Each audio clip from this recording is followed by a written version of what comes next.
السلام علیکم پیارے بچوں، آج ہمارے پاس یہ اسلامیات کا ایک ماڈل پیپر ہے جو ہم حل کرنے کی کوشش کریں گے۔ اسلامیات کا پیپر ہے 10th کلاس کا،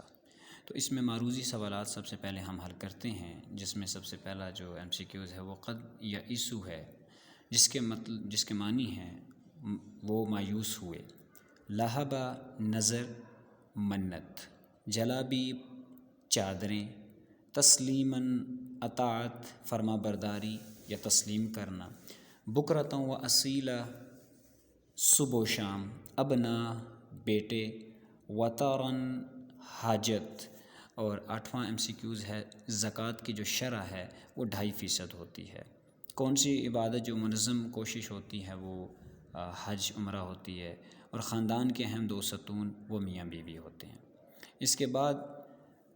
سیکشن بے میں سے 5 کے جواب ہم نے دینے ہیں،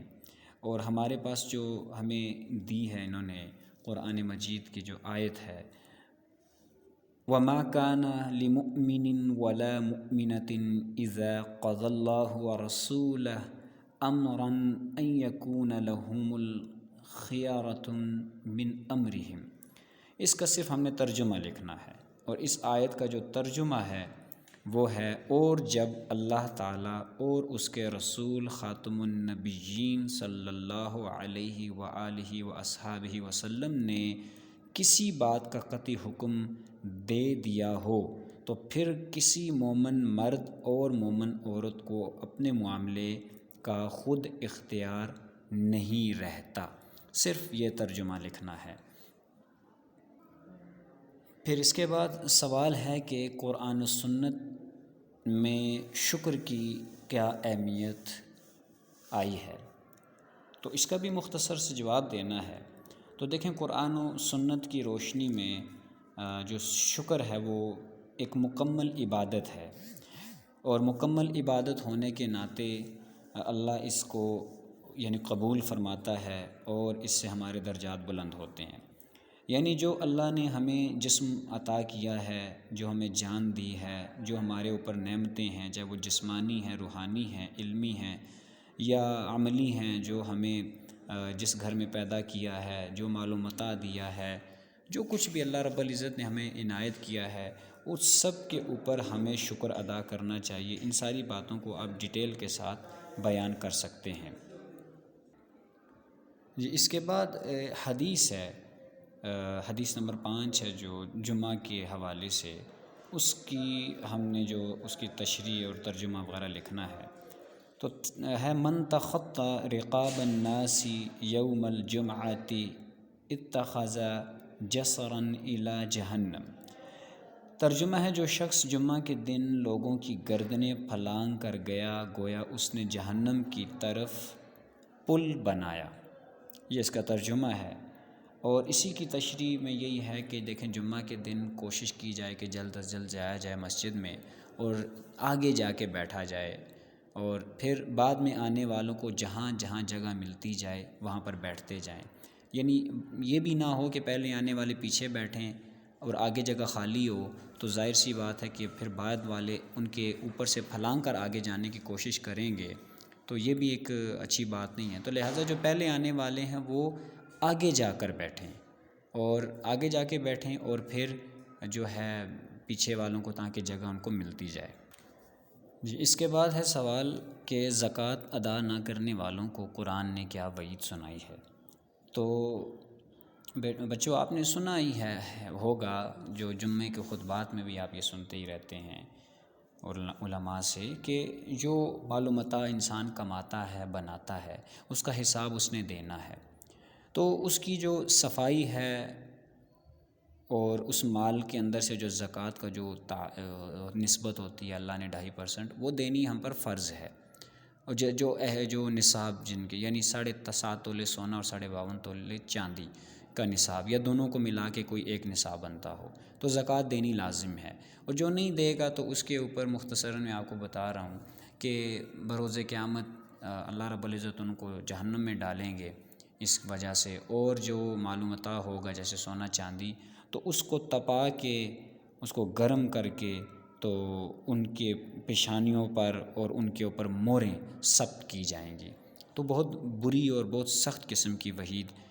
اس کے بارے میں آتی ہے۔ اس کے بعد قرآن کریم میں منہ بولے بیٹوں کے بارے میں جو ہدایات دی گئی ہیں تو وہ بھی آپ جانتے ہیں کہ وہ یہ ہیں کہ اللہ رب العزت نے فرمایا کہ بھائی اگر کوئی لے پالک یعنی لے کر کوئی بچہ اگر پالتا ہے تو اس کے باپ کے نام سے پکارا جائے، نہ کہ اس کے ساتھ اپنا نام لگایا جائے، کیونکہ یہ بعد میں بھی مسئلہ بنتا ہے کہ اس کا جو حسب نسب ہے وہ مکس اپ نہ ہو جائے، حالانکہ وہ ہمارا بچہ تو نہیں ہوگا اور وہ بعد میں چل کے وہ پریشانی بنے گی، یعنی اس کی شادی پھر کہیں اس کے محرم کے ساتھ نہ ہو جائے، کیونکہ ظاہر وہ بچہ یہاں پر ان کا نام لے کر وہ بڑا ہوا تو اگر کسی کو نہیں پتہ ہوگا وہ یہی سمجھے گا کہ یہ ان کا بچہ ہے، تو وہ دوسری جگہ پر واپس اس کے اپنے کسی محرم کے ساتھ اس کی شادی نہ ہو جائے، اس کا اندیشہ ہو سکتا ہے آگے چل کے، یعنی حسب نسب خراب ہو جاتا ہے، تو لہٰذا ان کو اپنے باپوں کے نام سے پکارا جائے۔ اس کے بعد ایک بہت اہم سوال ہے جس کی اہمیت ہماری اپنی زندگیوں میں اور ایک مسلمان ہونے کے ناطے سے وہ بہت اہم ہے کہ ہماری جو خاندانی نظام اس کے اوپر جو اہمیت ہے اس کے اوپر نوٹ لکھنا ہے۔ تو دیکھیں عائلی جو خاندانی زندگی ہوتی ہے وہ بہت اہم ہوتی ہے، وہ یا تو انسان کو ایک بہت اچھا مومن مسلمان بنا سکتی ہے یا اس کو بہت ہی اسلام سے دور کر سکتی ہے، تو لہٰذا یعنی جو گھر گھرستی کا جو ماحول ہوتا ہے، خاندانی نظام ہوتا ہے، وہ ایک مربوط ہونا چاہیے، اس کے اندر اسلام کی جو شریعت ہوتی ہے اس کا نفاذ ہونا چاہیے، اس میں اخلاق کی پاکیزگی ہونی چاہیے، اس کے اندر یعنی بہت اچھی قسم کی جو اسلامک جو روایات ہیں ان کو بروئے کار لا کر زندگی گزارنا چاہیے، یعنی جو بچہ ہے وہ بڑوں کی عزت کرے، اپنے ساتھ والوں کے ساتھ اچھی دوستی رکھے، پھر اپنے سے چھوٹوں پر وہ شفقت رکھے، تو اس طرح اس کے اندر احساس ذمہ داری آنی چاہیے کہ وہ فرض شناس ہو اور گناہوں سے بچے، تو یہ ایک خاص تربیت ہوتی ہے خاندانی نظام کے اندر۔ یہ ایک ہے تو یہ مختصر جواب لکھنے کا نوٹ ہے، لیکن اس کے اوپر ایک پورا ایک 2.5-3 صفحات کے اوپر ایک مکمل جامع جواب بنتا ہے۔ پھر اسی کے ساتھ ہے روزہ دار کو کون سی 2 خوشیاں ملتی ہیں، تو روزہ دار کے لیے 2 خوشیاں آپ جانتے ہیں، ایک خوشی تو یہ ہوتی ہے افطار کے وقت جو اس کے دسترخوان پر طرح طرح کے جو کھانے ہوتے ہیں، وہ اللہ کی نعمت ہوتی ہے کہ اب میرے بندے تو نے صبح سے روزہ رکھا، کسی چیز کو نہ کھایا نہ پیا، تو لہٰذا اب چل کھا بھی اور پی بھی، اور اس پر بھی اللہ انعام دیتا ہے افطاری کے وقت۔ اور دوسری خوشی وہ ہوگی کہ جو انسان جب اللہ کے ہاں بروز قیامت پیش ہوگا تو اللہ نے پہلے سے فرما رکھا ہے کہ روزے دار کو میں روزے کا انعام میں دوں گا، اب کتنا دے گا اس کا تعین نہیں ہے، وہ بروز قیامت ہی اللہ رب العزت انعام دے گا۔ تو روزہ خالص اللہ کے لیے ہوتا ہے اور اسی کی رضا کی خاطر ہونا چاہیے، اور بروز قیامت اس سے انشاءاللہ ہم دنیاوی زندگی میں کامیاب ہو جائیں گے، کیونکہ اللہ بہت بڑا ہے، دنیا کی ساری طاقتیں، آخرت کی ساری طاقتیں اس کے پاس ہیں، تو وہ کیا کیا انعام و اکرام ہمیں دے گا، ہماری یہ سوچ بھی ہمیں یہ نہیں سجا سکتی کہ کیا کچھ ہمیں ملے گا۔ تو یہ ہمارا سیکشن بی بھی مکمل ہو گیا۔ اس کے بعد آگے سیکشن سی ہے، اس کے 3 میں سے 2 سوال ہم نے کرنے ہیں، تو وہ بھی ہم دیکھتے ہیں۔ اچھا جی، یہ رمضان کے روزوں کے بارے میں حدیث ہے کہ من صام رمضان وقام ایمانا و احسانا غفر له ما تقدم من ذنبه، کہ جس نے ایمان اور اجر کی نیت سے رمضان کے روزے رکھے اور اس کی راتوں میں قیام کیا، اس کے پہلے گناہ معاف کر دیے جاتے ہیں، یہ اس کا ترجمہ ہے۔ اور اسی کی تشریح کے اوپر بھی آپ تھوڑے سے اس طرح لکھ سکتے ہیں کہ سب سے پہلے روزہ کیا ہے، اور پھر روزے کی فرضیت کے بارے میں، یعنی روزہ صوم سے نکلا ہے، صوم یا صیام سے، جس کے معنی ہوتے ہیں رکنا کے، یعنی ہر اس چیز سے رک جانا جو ہم عام دنوں میں کرتے ہیں، یعنی کھاتے پیتے ہیں، اور یعنی کسی کو خاطر میں نہیں لاتے، ہم بہت سارے کام کر جاتے ہیں، جیسے گانے بھی سن رہے ہوتے ہیں، جھگڑا وغیرہ بھی ہلکا کر رہے ہوتے ہیں، کسی کے ساتھ لڑائی جھگڑا، کسی کے ساتھ ناچاکی نا اتفاقی. لیکن رمضان میں کوشش کی جاتی ہے کہ ہر چیز سے روکا جائے، چاہے وہ چھوٹے سے چھوٹا یعنی ایک صرف اخلاق کی اگر تھوڑی سی بد اخلاقی ہو یا گناہ ہو ان سے بھی رکنا چاہیے، اور ہر اس چیز سے بھی کہ جو ہم جیسے کھاتے پیتے ہیں، کھانے پینے کی باتیں کرتے ہیں، گھومتے پھرتے ہیں. تو رمضان میں ہمیں بہت کوشش کرنی چاہیے کہ اپنے روزے کو مکمل کرنے کے لیے اللہ رب العزت اس کو قبول کر لے، اس کے لیے ہمیں بہت اہتمام کے ساتھ اپنا روزہ گزارنا چاہیے. ایک مکمل عبادت کی شکل میں باوضو ہو کر رہنا چاہیے، قرآن مجید کی تلاوت کرنی چاہیے. تو اس طرح کی یہ ساری کی ساری چیزیں آپ نوٹ کی شکل میں لکھ کے اچھے نمبر لے سکتے ہیں. اور اسی کے ساتھ دوسرا جو حصہ ہے اس کا کہ طلاق کے بارے میں اللہ رب العزت نے جو کیا یعنی حکم ہے، خاص حکم طلاق کے بارے میں. تو دیکھیں طلاق جو ہوتی ہے وہ پہلے تو یہ ہے کہ وہ ناپسندیدہ عمل ہے، لیکن جب اگر دو فریقین کے بیچ میں اگر زندگی کی گاڑی نہیں چل سکتی تو پھر ایک طریقہ کار رکھا گیا ہے کہ دونوں یعنی ایک دوسرے کو یعنی اپنے نکاح کے عقد میں سے یعنی برخاست کرتے ہوئے یعنی شوہر اپنی بیوی کو طلاق دے دے یا بیوی شوہر سے طلاق لے لے. تو اس میں خاص حکم سے مراد یہ ہوتا ہے کہ دیکھیں اگر تو بیوی جو ہے وہ غیر مدخولہ ہے، یعنی شوہر نے ابھی تک اس کو ہاتھ نہیں لگایا، وہ کنواری ہے، تو پھر تو وہ اس کو بغیر کسی حیل حجت کے یا بغیر کسی قسم کے وہ آپ اس کو طلاق دے سکتا ہے. اور جو مہر ہوتا ہے اس کی مختلف یعنی شکلیں ہو سکتی ہیں، یعنی بہت زیادہ جو طلاق اگر طلاق کے اوپر مہر لکھا ہوا تھا تو وہ یعنی کم سے کم ہو سکتا ہے. لیکن اگر اور پھر اس کے لیے یہ بھی ہوتا ہے کہ اس کے لیے کوئی عدت نہیں ہوتی، وہ فوراً دوسری جگہ شادی بھی کر سکتی ہے. لیکن وہ عورت جو خاوند کے ساتھ رہ چکی ہے اور دونوں ایک دوسرے سے ملاپ کر چکے ہیں، میاں بیوی کے جو رشتہ ہوتا ہے اس کو چلا چکے ہیں، تو اب اگر وہ اس کو طلاق ہوتی ہے تو اس کو مہر بھی دیا جائے گا، کم از کم آدھا مہر اس کو ملتا ہے. اور پھر اس کی جو عدت بھی ہوگی وہ تقریباً جو ہوتی ہے وہ 3 حیض ہوتی ہے، اور بتایا گیا تقریباً 3 مہینے 10 دن. تو اس کے بعد وہ دوسری جگہ پر نکاح کر سکتی ہے. یہ کچھ شرائط ہیں جن کو آپ بچے بغور مطالعہ کر کے اس کو ذہن نشین کر لیں، اور انہی کے اندر ایک اچھی رہنمائی بھی ہوتی ہے. اور یہ باتیں ہمارے معاشرے میں وقت ضرورت کام بھی آتی ہیں، کیونکہ لوگ اکثر کہیں نہ کہیں طلاق کا معاملہ چل رہا ہوتا ہے، اور تاکہ بری طلاق دینے سے بچا بھی جائے، اور جو طلاق دی جائے تو وہ بھی عین شریعت کے مطابق ہو. جی اس کے بعد پھر ایک چھوٹی سی آیت ہے کہ وَكَفَى اللَّهُ الْمُؤْمِنِينَ الْقِتَالَ، کہ ترجمہ اس کا لکھنا ہے اور خدا مومنوں کی لڑائی کے بارے میں کافی ہوا. اور اس کا مفہوم بھی ہے، مفہوم یہ ہو سکتا ہے کہ مسلمانوں کی جو طاقت ہوتی ہے وہ معلومتا یا اسباب یا جرحی جو ہوتے ہیں اسباب وہ نہیں ہوتے، وہ صرف اللہ پر ایمان ہوتا ہے اور اللہ کا ان کے ساتھ ہوتا ہے.